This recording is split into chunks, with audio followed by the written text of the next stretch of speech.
نصیبے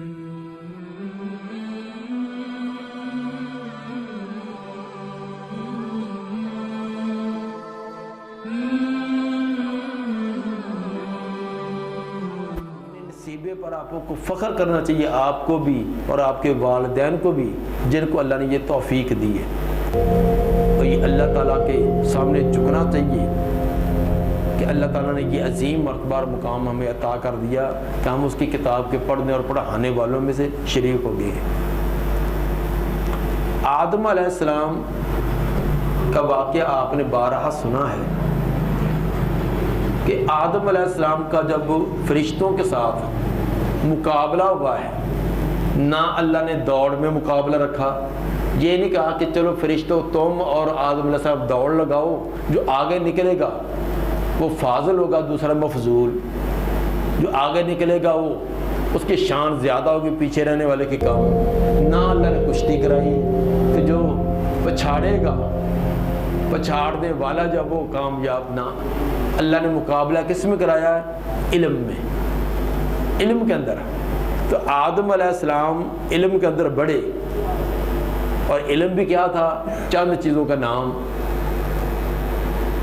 تو علم کے اندر آپ اندازہ کیجئے کہ آدم علیہ السلام آگے بڑھے ہیں تو فرشتوں کو کہا کہ تم اس کو سجدہ کرو۔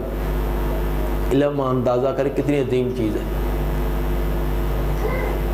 حضرت ابراہیم علیہ السلام نے اپنے باپ کو کہا کہ یا ابت انی جاءنی من العلم ما لم یاتک، اے ابا جان میرے پاس ایک خاص علم آ چکا ہے، تیرے پاس نہیں ہے۔ فاتبعنی اہدک صراطا سویا، اس لیے میرے پاس علم ہے، تیرے پاس علم نہیں، اس لیے تو میری پیروی کرے گا تو کامیاب ہے۔ اگرچہ تو باپ ہے، عمر میں بڑا ہے، تیرے شان و مرتبہ مقام والدین کی اپنی جگہ، لیکن میرے پاس علم ہے، تیرے پاس علم نہیں۔ لیکن علم کون سا تھا؟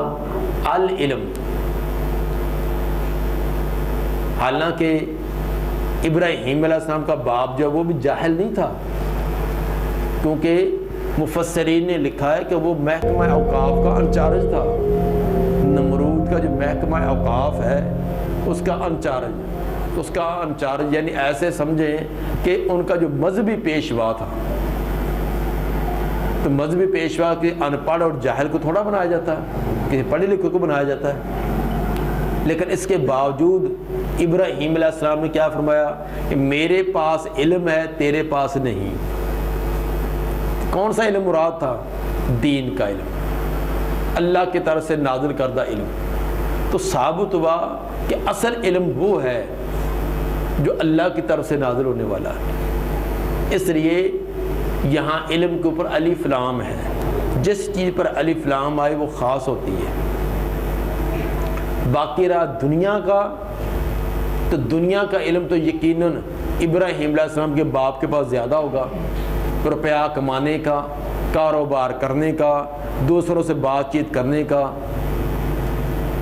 یہ تمام ڈھنگ اور طریقے تو ابراہیم علیہ السلام کی بنسبت اس کے باپ کو تو زیادہ ہی ہوں گے، لیکن اس کی کوئی حیثیت نہیں ہے۔ حیثیت کس کی ہے؟ فرمایا کہ میرے پاس علم ہے، ما لم یاتک، تیرے پاس علم نہیں۔ اس لیے کرنا کیا ہے؟ فاتبعنی، تو نے میرے پیچھے چلنا ہے، میں تیرے پیچھے نہیں چلوں گا۔ تو ثابت ہوا کہ عظمت، شان اور مرتبہ اور مقام اس کا ہے جس کے پاس العلم ہے۔ العلم سے مراد اللہ کی طرف سے نازل ہونے والی کتاب، اللہ سے کی طرف سے آنے والے جو پیغامات، جس کو دوسرے الفاظ کے وحی کا علم کہا جاتا ہے۔ اس لیے جو یہ وحی کا، قرآن کا اور حدیث کا علم حاصل کرنے والے ہیں، شان مرتبہ اور مقام ان کا ہے۔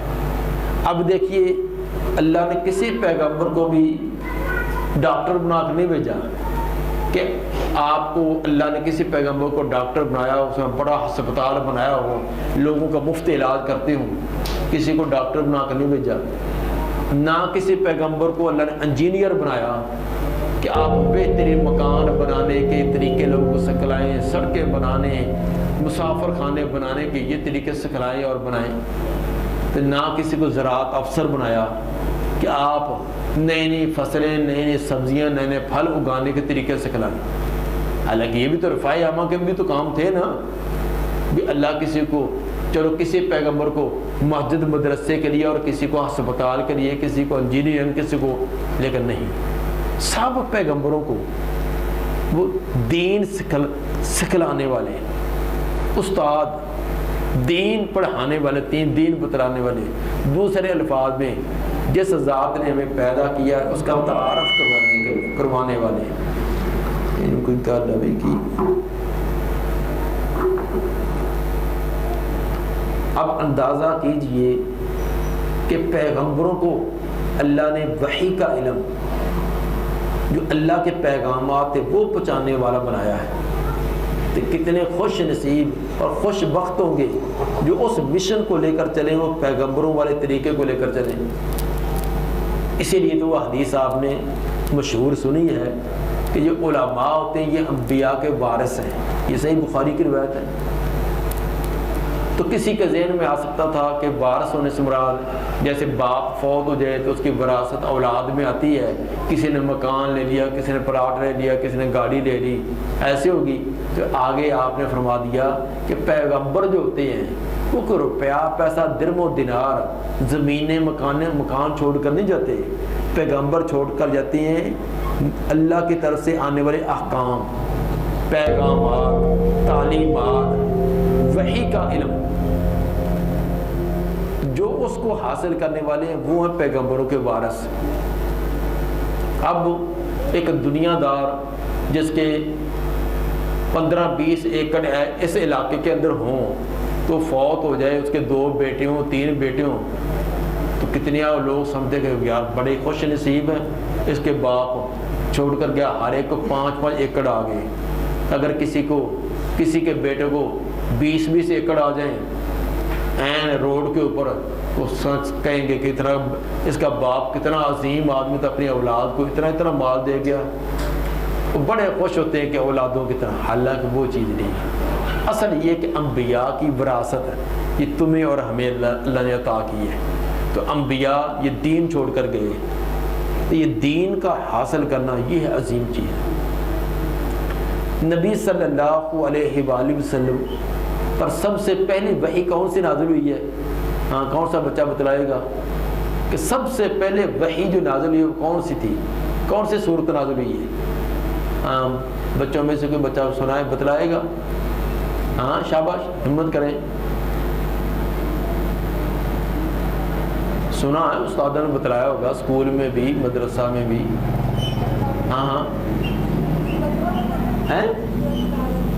آئیوہ سورۃ العلق، اقرأ بسم ربک الذی خلق۔ اور کو بھی کہیں کو آتا ہوگا، لیکن وہ شرم کی وجہ سے ہمت نہیں کر سکتے۔ تو بہرحال اب دیکھیے کہ سب سے پہلا لفظ جو قرآن کا جبریل علیہ السلام لے کر آئے ہیں، وہ نہ نماز پڑھنے کا، نہ روزہ رکھنے کا، نہ زکوٰۃ کا، نہ رفاع عامہ کا، نہ صلہ رحمی کا۔ پہلا لفظ کیا؟ اقرا، پڑھیے۔ اب اندازہ کریں کہ دین کا پڑھنا پڑھانا کتنی عظیم ہے کہ اللہ کی طرف سے جبریل علیہ السلام پہلا لفظ